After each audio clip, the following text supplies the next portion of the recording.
ठाकुर जी 1 वर्ष के हो गए। कितने वर्ष के? अब जैसे ही ठाकुर जी 1 वर्ष के हुए तो भगवान का नामकरण संस्कार हुआ। श्री गर्गाचार्य जी महाराज नामकरण करने के लिए आए।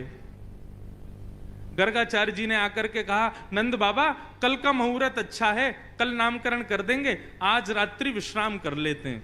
बोले ठीक है। गर्गाचार्य जी बोले लेकिन एक दिक्कत है। यशोदा मैया बोली क्या? हम किसी के हाथ का बना भोजन नहीं करते, खुद बना के अपने ठाकुर जी को भोग लगा के तब पाते हैं। यशोदा मैया बोली अरे तो इसमें दिक्कत की क्या बात है, मैं आपको चूल्हा दे देती हूं, आपको बर्तन दे देती हूं, सारी सामग्री दे देती हूं, आप बनाइए। गर्गाचार्य जी बोले जो जो कृपा, दे दीजिए। यशोदा मैया ने सब सामग्री दी, गर्गाचार्य जी ने भोजन तैयार किया। अब बढ़िया एक पात्र में खीर बनाई, खीर में इलायची डाली, केसर डाला, मिश्री डाली, बढ़िया सुगंधित, आहा अति आनंदित खीर बनाई। खीर भी पता कौन सी अच्छी लगती है? वो रबड़ी जैसी हो जाती है, गाढ़ी गाढ़ी। कई लोग पतली पतली खीर बनाते हैं, लेकिन खीर बढ़िया लगती है, गाढ़ी गाढ़ी हो जाए, उसमें बढ़िया केसर का सा। आ गया मुंह में पानी। तो सोचो ठाकुर जी की क्या दशा हुई होगी जब गर्गाचार्य जी ने बनाई। यही हुआ, जैसे ही गर्गाचार्य जी ने खीर बनाई, अपने शालिग्राम भगवान के सामने जैसे ही उसको सजाया, तुलसी छोड़ करके, और त्वदीयम वस्तु गोविंद तुभ्यमेव समर्पयेत् ग्रहाण सुमुखो भुक्त्वा प्रसीद परमेश्वर, ये भोग लगाने का मंत्र है। अब गर्गाचार्य जी का नियम था कि वो जब भोग धरते थे ना, उसके बाद 108 माला करते थे नेत्र बंद करके, और 108 माला होने पर तब भोग अनौसर करते थे। गर्गाचार्य जी ने भोग रखा और जैसे ही आंख बंद करके नाम जप करने लगे, अंदर आंगन में ठाकुर जी बलराम जी के साथ खेल रहे थे। अभी 1 वर्ष के हुए, थोड़े थोड़े चलते हैं फिर गिर जाते हैं, फिर घुटमन घुटमन चलते हैं, फिर खड़े होते हैं, फिर गिर जाते हैं, ऐसी स्थिति में है। तो ठाकुर जी बलराम जी के साथ खेल रहे थे, खेलते खेलते अचानक रुक गए। बोलना तो जानते नहीं, थोड़ा थोड़ा बोलते हैं।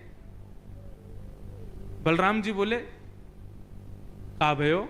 अच्छा, मन ही मन में दोनों की बात होती है। ठाकुर जी बोले अरे भैया आज एक बहुत जोर को भगत आयो है, नामकरण करवे आयो हमारो, माने ऐसी जोर की खीर बनाई है, वहां में बढ़िया केसर डाली है, इलायची डाली है और मिश्री डाली है, बिल्कुल रबड़ी जैसी खीर है। मेरा तो मुंह में पानी आ रहा हो, खावे को मन कर रहा है। ताऊ जी बोले तो फिर रुको काई को, चलो जा, और बढ़िया लगे तो मुक्कू भी बुला लियो। ठाकुर जी बोले ठीक है। गुटमुन गुटमुन गुटमुन चल के ठाकुर जी जैसे तैसे मटक मटक के बाहर पहुंचे, और यहां गर्गाचार्य जी बैठे थे, नाम जप कर रहे थे। आगे उनके शालिग्राम भगवान के सामने खीर रखी थी, ठाकुर जी ने उठाई और गोद में रख करके और बढ़िया प्रेम से पान लगे, मुंह पे पूरे पे लगा लियो, नाक पे लग गई। छोटे छोटे हाथ हैं ठाकुर जी के, प्रेम से पा रहे हैं। गर्गाचार्य जी के जैसे ही भजन पूर्ण हुआ, माला नीचे रख के जय हो मेरे शालिक, खीर कहां गई?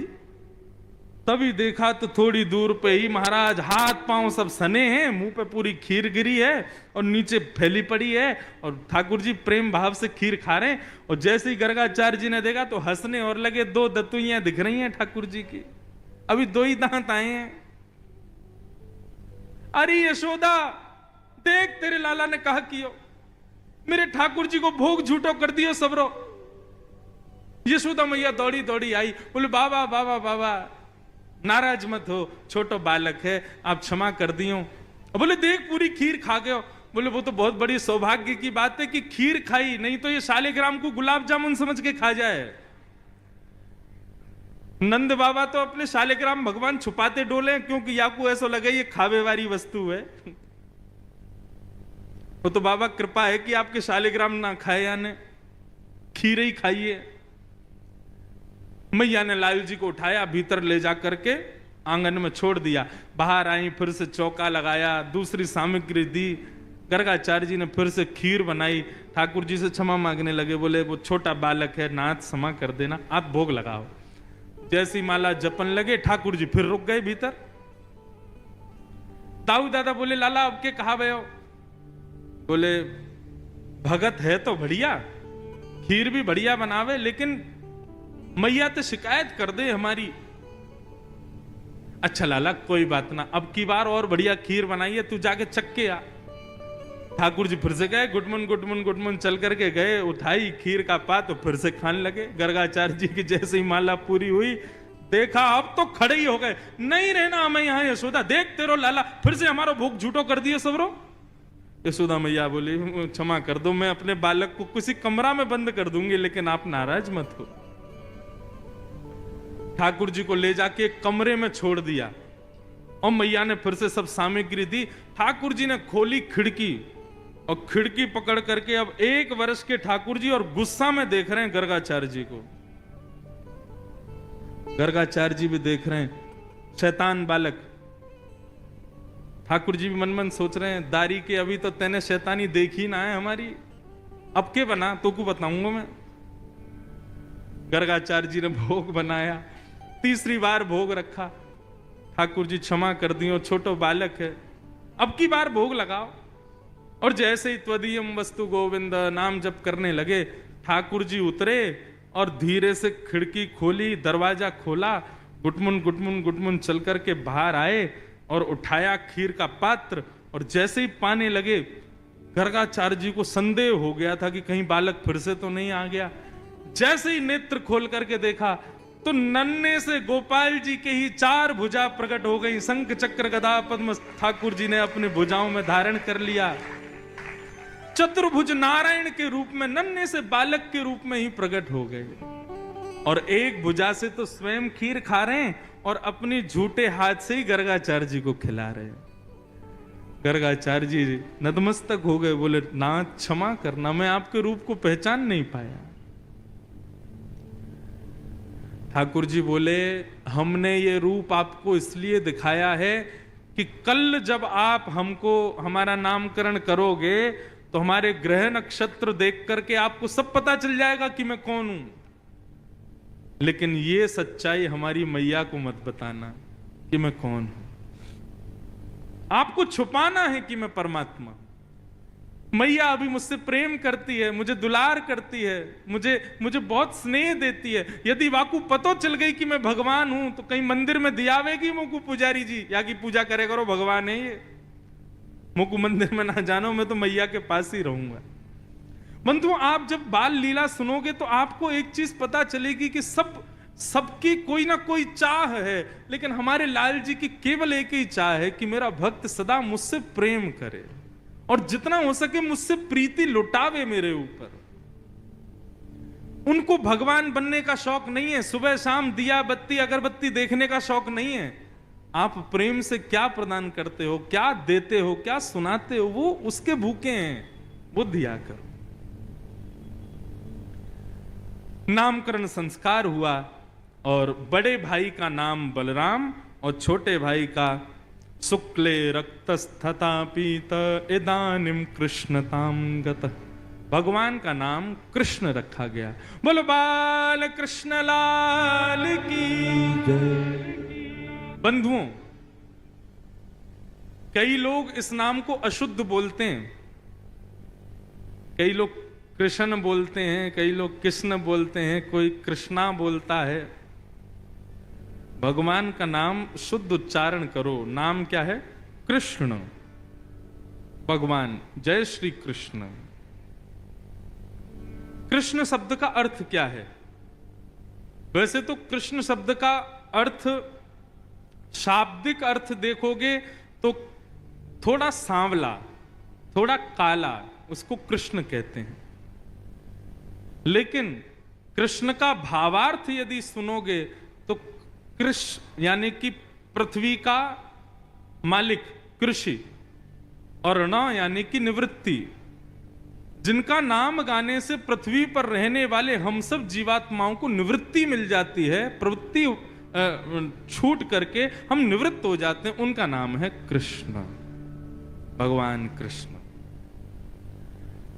ठाकुर जी का नाम कृष्ण पड़ा, लेकिन गर्गाचार्य जी बोले मैया एक बात बता दूं, घबराना मत। बोले क्या? आपके लाला के एक नाम नहीं होंगे, अनेक नाम होंगे। ये बहुत सारी लीला करेगा, उन लीलाओं के अनुसार इसके नाम बदलते रहेंगे। कोई माधव, मधुसूदन, केशव, गोपाल, गोविंद, ऐसे लाला के बहुत सारे नाम होंगे। तो इसलिए आप चिंता मत करना कभी। मैया बोली कोई बात नहीं। अब तो ठाकुर जी थोड़े थोड़े बड़े हुए। आज जैसे ही यशोदा मैया आई लाला के पास, तो ठाकुर जी बोले मैया। अब तो जैसे ही मैया ने सुनी मैया, फिर से बोलियो, बोले मैया। अब तो मैया लेकर के दौड़ी बाबा के पास, बोले देखो आज लाला कहा बोलो। बोले कहा बोलो? बोलो बोलो मैया। नंद बाबा ने जैसे ही गोद में लियो, सो बाबा की दाढ़ी पकड़ के बोले बाबा। अब तो नंद बाबा नाचन लगे, बोले जय हो जय हो, अरे आनंद मनाओ, ढोल बजाओ, नगाड़े बजाओ, मंगल गाओ, हमारो लाला बोलन लगो। सोचो, पूरे विश्व को बुलाने वाला खुद बोलना सीख रहा है, पूरे विश्व को चलाने वाला उंगली पकड़ के चलना सीख रहा है। यशोदा मैया ने आज अपनी तिजोरी में से सोने की छोटी छोटी पायल निकाली और ठाकुर जी के चरणों में पहना दी, और पहना करके ठाकुर जी को छोड़ दिया फर्श पे। मैया बजाने लगी ताल, और वह ताल को सुनकर के ठाकुर जी अपने पैर उठा उठा करके नृत्य कर रहे हैं और सब लोगों के मन को मोह रहे हैं। बलराम जी आए, बोले कहा भयो? बोले आज लाला ने मैया और बाबा कही। बलराम जी ने ठाकुर जी को देखो, सो बलराम जी को देख करके बोले भैया। ओ, अब तो बलराम जी भी नाचने लगे, पूरा ब्रजमंडल नाच रहा है। सूरदास जी वर्णन कर रहे हैं, कहने लागे मोहन मैया मैया, कहने लागे मोहन मैया मैया, कहने लागे मोहन मैया मैया, कहने लागे मोहन मैया मैया। पितानंद सो बाबा रे बाबा, पितानंद सो बाबा रे बाबा, पितानंद सो बाबा रे बाबा, पितानंद सो बाबा रे बाबा। और हलधर सो भैया, और हलधर सो भैया, और हलधर सो भैया भैया भैया, कहने लगे मोहन मैया मैया, कहने लगे मोहन मैया मैया, कहने लगे मोहन मैया मैया, कहने लगे मोहन मैया। बोल बाल कृष्ण लाल की जय। करताल बजा के गाओ।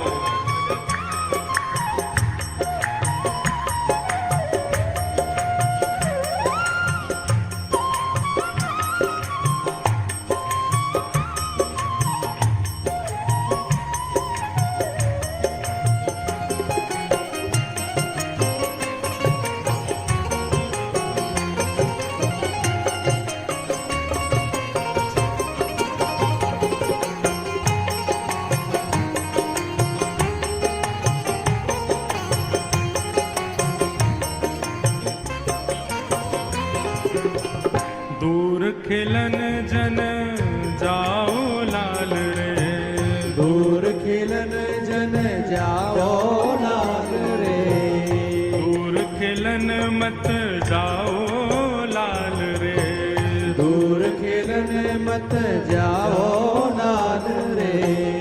मारेगी काहू की गैया, मारेगी काहू की गैया, मारेगी काहू की गैया गैया गैया, कहने लगे मोहन मैया मैया, कहने लगे मोहन मैया मैया, कहने लगे मोहन मैया मैया, कहने लगे मोहन मैया मैया। गोपी ग्वाल सब करत कुतूहल, गोपी ग्वाल सब करत कुतूहल, गोपी स्वाल सब करत कुतूहल, गोपी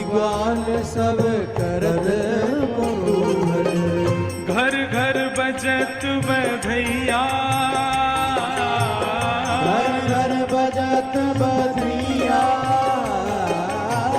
घर घर बजत बधैया, बधैया बधैया, कहने लगे मोहन मैया मैया, कहने लगे मोहन मैया मैया, कहने लगे मोहन मैया मैया, हाँ कहने लगे मोहन मैया मैया। सूरदास प्रभु तुमरे दर्श को, सूरदास प्रभु तुम्हारे दर्श में, सूरदास प्रभु तुमरे दर्श को, सूरदास प्रभु तुम्हारे दर्श में, हाँ चरणन की बलि जैया, चरणन की बल जैया, चरणन की बल जैया, जैया जैया, कहने लगे मोहन मैया मैया, कहने लगे मोहन मैया मैया, कहने लगे मोहन मैया मैया, कहने लगे मोहन मैया मैया, कहने लगे मोहन मैया मैया, कहने लगे मोहन मैया मैया। सूरदास जी वर्णन करते हैं, मणिखम्बणि प्रतिबिंब बिलोकत, इतना सुंदर भाव है।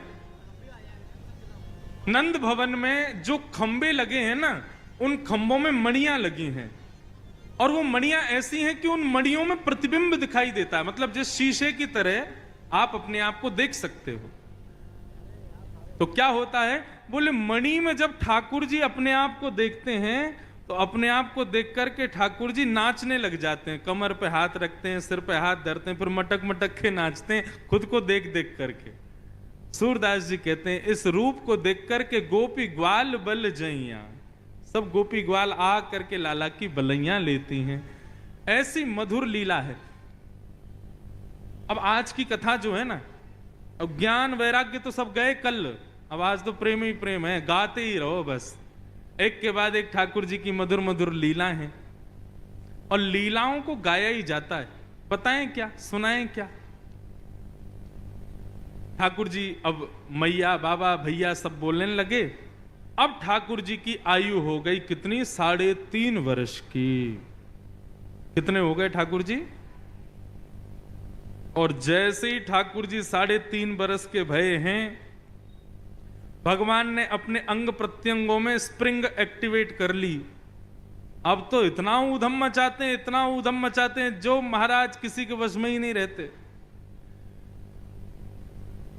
ठाकुर जी के ऊधमों का वर्णन सुखदेव जी एक श्लोक में नहीं करते, एक श्लोक के एक पद में करते हैं बस, और उसी से ही अनुमान लगा लो ठाकुर जी ऊधम कितना करते होंगे। जो बालक बच्चे बहुत ऊधम मचाते हैं, ऐसे माता पिता बेचारे बड़े परेशान रहते हैं, क्या करें, हमारे घर में तो बंदर आ गया है। यूं मत कहा करो बंदर आए, यूं कह दो गोपाल जी आ गए हैं। और एक बात कहूं, ठाकुर जी के ऊधम सुनने के बाद आप ये कह दोगे कि हाँ भैया हमारे बालक तो इनसे बढ़िया हैं, इतना ऊधम तो नहीं मचाते। आहा, क्या वर्णन कर रहे हैं।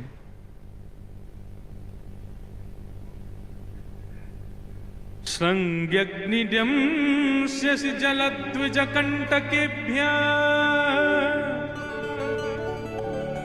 क्रीडा परावति चलो स्वसुतौ निषेद्धुं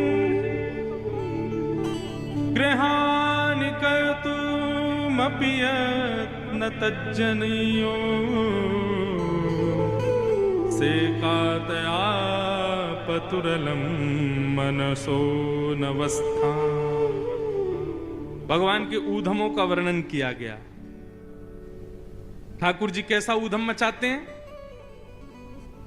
भैया नंद बाबा के यहां कितनी गायें हैं? 9 लाख गायें हैं। कितनी गाय? 9 लाख। हमारे वसण शाह दरबार की गैया हैं, इन गायों को देख करके कितना आनंद आता है। सब गिरी गाय, इतनी बढ़िया सुंदर गाय। ऐसे ही बड़े बड़े विशाल मुख वाली और बड़े बड़े सींग वाली 9 लाख गायें थी नंद बाबा के पास। तो क्या होता था, रोज कितना दूध निकलता था, ये विचार करो। अब दूध पिव जाता, सब बट जाता, उसके बाद भी हजारों लीटर दूध बचता था। तो क्या होता था, उसकी दही जमा के और दही की छाछ बना के और उसका मक्खन का घी बना करके सब में बांटते थे नंद बाबा। प्राचीन काल में सबसे पहला व्यापार यही था। गीता में वर्णन आता है कि व्यापारियों के लिए, वैश्यों के लिए क्या उनका धर्म क्या है, बोले गौ सेवा करना और व्यापार करना, घी निकाल करके उसका विक्रय करना। सबसे पहला व्यापार पृथ्वी का यही था, गायों की सेवा करो और घी बना करके घर घर पहुंचाओ। नंद बाबा का भी यही व्यापार था। लेकिन उसके बावजूद भी 9 लाख गायों का घी कोई कम होगा? ऐसा कहते हैं कि नंद भवन में कुएं थे घी के, कोई कमी नहीं थी। नंद बाबा क्या करते थे, कभी कभी कुछ घी निकाल करके और 9 लाख गायों के सींग में उसकी मालिश करते थे। तो दूर से ही नंद बाबा की गायों के सींग ऐसे चमकते थे मानो जैसे चांदी या स्वर्ण चमक रहा हो। एक दिन एक गैया बैठी थी, सोई लाल जी पहुंच गए गौशाला में, और गौशाला में पहुंच करके ठाकुर जी ने एक सींग पकड़ लिया उसका, दूसरा सींग बलराम जी ने पकड़ लिया और दोनों लगे गैया के सींगों को ऊपर नीचे करने। तो गैया थोड़ी देर तक तो कुछ नहीं बोली। थोड़ी देर बाद जब ज्यादा जोर से करने लगे तो गैया परेशान हो गई, और जैसे ही गैया परेशान हुई तो गैया खड़ी हो गई। और गैया खड़ी भई और दोनों भैया वहां पे लटक गए। मैया बचाइयो, बाबा बचाइयो, देख गैया हमें मार रही है। ठाकुर जी, गैया बोली अभी तो मारो ना है, अभी बताऊं तुम्हें, बहुत उधम मचाओ, सुबह सुबह आके रोज मेरे सींगन को ऐसे घुमाओ। अच्छा, आजकल गाय बांध के रखते हैं, लेकिन नंद बाबा के यहां गाय बांध के नहीं रहती, खुली रहती थी गौशाला में। गैया के दोनों सींगन पे भैया लटक गए। गैया दौड़ी सीधी जहां गोबरों का ढेर था और वहां जाकर के जोर से झटका मारा, सींगों में लगे थे घी, दोनों भैयाओं के हाथ फिसल गए और दोनों जाके गिरे गोबर में। यशोदा मैया आई तो गले गले तक गोबर में बैठे थे ठाकुर जी। मैया बोली कितनों नवाए ले हो, कितनों सजाए ले हो, कितनों भी सुंदर बनाए लो, आके या गोबर में ही खेले। लाला मुझको तो ऐसा लगे तू पूर्व जन्म में सूकर दिखे।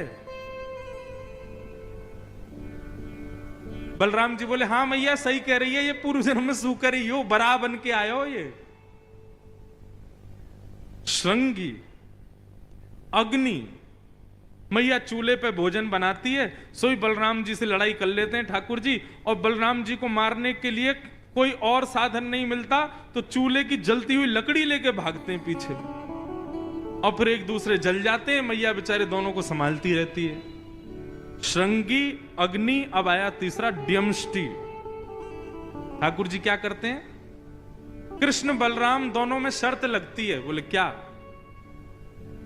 शर्त सुनो, आज माखन पहले कौन खाएगा?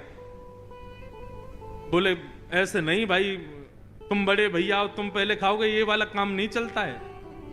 कोई खेल खेलो, उसमें जो जीतेगा वो पहले माखन खाएगा। बलराम जी बोले लाला तू ही बता का खेल खेलें? बोले काम करें, अभी मैं 1 2 3 गिनूंगा, 3 गिनते ही दोनों भागेंगे और बाहर गली में जो जानवर मिल जाएगा वाह पकड़ के वहां के मुंह खोल के वहां के दांत गिनेंगे, जाके बट में ज्यादा दांत आ गए वो जीत गो। ये कोई खेल है? ड्यमष्टि 1 2 3 बोलते ही दोनों भागते हैं चौकड़ी मार करके। अब गली में कुकर आ जाए, सूकर आ जाए, बंदर आ जाए, जो आ जाए उसकी शामत नहीं। ठाकुर जी जामे पकड़ करके और मुंह खोलें, 1 2 3 4 5 6 7 कितने दांत हैं आके।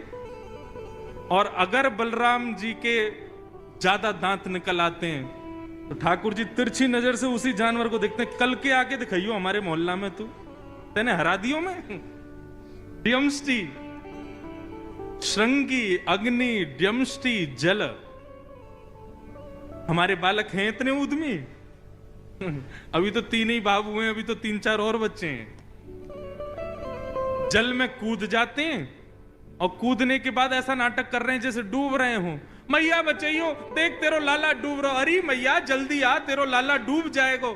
मैया अरे मेरो लाला, मेरो लाला। जैसे पकड़ के लाला को खींचती हैं, सोई ठाकुर जी मैया को भी खींच लेते हैं। बोले आ गए आनंद, मैया भी डूब गई। ऐसो उधम मचा में श्रृंगी अग्नि ड्यमष्टि जल, और फिर आया द्विज ब्राह्मण। ठाकुर जी ब्राह्मणों के साथ आनंद करते हैं। कैसे आनंद करते हैं? नंद बाबा रोज अग्निहोत्र करते हैं, हवन। एक दिन ठाकुर जी ने नंद बाबा से पूछा, बाबा ये तुम रोज रोज स्वाहा स्वाहा काहे को करो? अब छोटे बालक को बड़े लोग क्या करते हैं, ऐसे ही कोई सहज बात बता करके टाल देते हैं। होता है ना हमारे घरों में भी, बच्चे पूछते हैं मम्मी काय की पूजा हो रही है, तो फिर हम ऐसे बोल देते हैं, ऐसे कुछ भी बना के बात समझाते हैं। अब छोटा बालक है, उसको क्या समझाएं? तो नंद बाबा ने ठाकुर जी को बोला, वो लाला ये अग्निहोत्र है, या करवे से जो मन में इच्छा होवे सब पूरी है जाए। ठाकुर जी बोले जो चाहेंगे सब पूरी है जाए? बोले हाँ। अच्छा, अब ठाकुर जी ने घर में तो बताया नहीं, अपने ग्वाल बालों के पास गए। ठाकुर जी के ग्वाल बाल कौन है? मधुमंगल, श्रीदामा, तन सुखा, मन सुखा, धन सुखा, ये ठाकुर जी के ग्वाल बाल है। और इनके भी अधिपति प्रेसिडेंट हैं 3.5 वर्ष के ठाकुर जी, जिसमें तन सुखा मन सुखा की उम्र तो 11-12 साल की है। वो भी ठाकुर जी को आके प्रणाम करते हैं। सारे ग्वाल बालों को ठाकुर जी ने बुलाया और बुला करके बोले भैया आज से हवन शुरू करनो है। मधुमंगल श्रीदामा बोले क्यों? बोले पिताजी बता रहे कि हवन करवे थे, रोज हवन करवे थे, मन की इच्छा पूरी है जाए। हाँ तो लाला तो फिर का इच्छा के लिए करेंगे हम हवन? बोले या हमारे करेंगे कि हम 4-5 की सुंदर सुंदर बहू आ जाए। 3.5 वर्ष के ठाकुर जी हैं अभी। अच्छा बंधुओं, इन बातों को सुनकर के परब्रह्म वाली बातें मत सोचना, ये परब्रह्म ही है, लेकिन ब्रज में अपनी प्रभुता छोड़ करके लीला कर रहे हैं। सारे ग्वाल बाल चारों तरफ बैठ गए और बीच में ऐसे ही हवन सामग्री, सूखे पत्तों का चूरा एक दूसरे में बांट दिया, सूखे पत्तों में अग्नि लगा करके, और आचार्य बन के ठाकुर जी बैठ गए और चूरे दे दिए सबको सूखे पत्तों के। अब बोले जैसे ही मैं कहूं स्वाहा सोई डाल दियो। और देख मधुमंगल श्रीदामा, तन सुखा मन सुखा धन सुखा, यदि मैंने कही स्वाहा और तुमने नेक भी विलंब कियो तो फिर मोते मत कहियो यदि काणी बहू आ जाए तो, मोते मत कहियो लूली बहू आ जाए तो। जैसे ही कहूं स्वाहा तुरंत डालनो है। ढाला बोले तू बस बोल हम अभी डालें। तो ठाकुर जी कैसे खेलते हैं, ओम स्वाहा, स्वाहा बोलते सब डालते हैं। अब कभी कभी ठाकुर जी करते हैं ओम स्वाहा नहीं बोलते, इतने में देख अब तेरी काणी आवेगी, तेने डाल दियो। ऐसा आनंद करते अपने ग्वाल बालों के संग। अच्छा, हवन आज पूरा हो गया। हवन की पूर्णाहुति पे मधुमंगल ने ज्ञान दिया, लाला ऐसे हवन पूरे ना हुए करें तो कैसे हो? मैं बोले कोई भी यज्ञ की पूर्णता में ब्राह्मणों को भोजन कराना चाहिए, तब ही यज्ञ सफल माना जाता है। बोले हाँ तो चलो आज ब्राह्मणों को न्योता दिया मैं। अब तो महाराज कन्हैया, मधुमंगल, श्रीदामा, तनसुखा, मनसुखा, धनसुखा और भी 2-4 और थे सखा ठाकुर जी के, सुबल, सब नाचते कूदते गाते हुए सब पहुंच गए ब्राह्मणों के घर। और ब्राह्मणों के घर जाके कहें आज हमारे घर यज्ञ हुआ है, आपको भोजन पाने आना है। पूरे गोकुल के ब्राह्मणों को निमंत्रण दिया है। अब स्थिति ये कि महाराज जब नंद भवन से निमंत्रण आता है ना, उस दिन ब्राह्मण सुबह से भूखे रहते हैं और नमक का पानी और पीते हैं ताकि भूख और तेज लगे। क्यों? बोले आज तो नंद भवन जाना है, 56 भोग मिलेंगे खाने को। और नंदरानी यशोदा और बाबा इतने प्रेम से खिलावे, खूब मना करें बस बस बस है गयो, फिर भी 2-4 पूड़ी तो जबरदस्ती खवाई दें। तो हमारे भैया सवेरे से ही भोजन त्याग दो और नमक को पानी लगे पीने में। सब ब्राह्मणों को जोर की भूख लगी। शाम का समय हुआ, बढ़िया वस्त्र आदि पहन करके, चंदन आदि लगा करके सारे ब्राह्मण पहुंच गए नंद भवन। अटारी पर बैठी थी यशोदा मैया।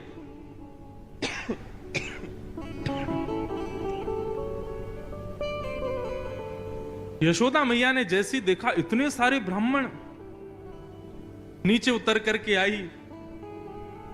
आज इतने ब्राह्मणों का आगमन मेरे द्वार पे, सबको प्रणाम वंदन। ब्राह्मण बोले मैया प्रणाम प्रणाम बाद में करियो, तू तो पहले कछु खवा, बहुत जोर की भूख लगी है। बोले मैं वही पूछने वाली थी कि आज इतने सारे ब्राह्मणों का मेरे घर पे कैसे आगमन हुआ। अब एक तो किसी को आपने निमंत्रण दे दिया भोजन का, अगला आदमी बेचारा भोजन छोड़ के आया, सुबह से नमक का पानी पी के आपके घर आया और आप उससे पूछ रहे हो बताओ कैसे आना हुआ आपका। ब्राह्मण बोले मैया ये मत पूछो, ऐसा मत कहना कि आपको नहीं पता हम क्यों आए हैं। मैया बोली मोह सांची में नहीं पता, बताओ तो आप लोग क्यों आए हो। बोले अरे ये तो नंद को लाला खेल गए हो हमारे संग। अरे मैया कहा बताएं, सवेरे सवेरे तुम्हारो नंद को तुम्हारो लाला और सबरे ग्वाल बालन के संग आयो और आकर के निमंत्रण दे के गयो कि आज सबन को हमारे यहाँ भोजन पावे आनो है। हम तो मैया अपने घर के चूल्हान ने बुझा के ब्राह्मणी से मना करके कि आज भोजन मत बनाइयो। नमक को पानी पी पी के अपनी भूख इतनी जोर की कर ली है कि थोड़ी बहुत देर में यदि भोजन नहीं मिला तो एक दूसरे खा जाएंगे हम। मैया तुम्हारे लाला ने निमंत्रण दियो। मैया बोली देखो भोजन की व्यवस्था करने में मुझको समय लगेगा, क्योंकि मुझे पता नहीं था आप आने वाले हैं, तो वो तो मैं सब कर दूंगी, लेकिन उससे पहले आपके यजमान को तो ढूंढो कहां है। जिसने आपको निमंत्रण दिया पहले उसको तो पकड़ के लाओ। सब ब्राह्मणों के संग मैया निकल पड़ी खोजने। तभी नंद भवन के पीछे ठाकुर जी अपने सब ग्वाल बालन के संग खेल रहे थे। मैया पहुंची, लाला ओ कन्हैया यहां पे आ।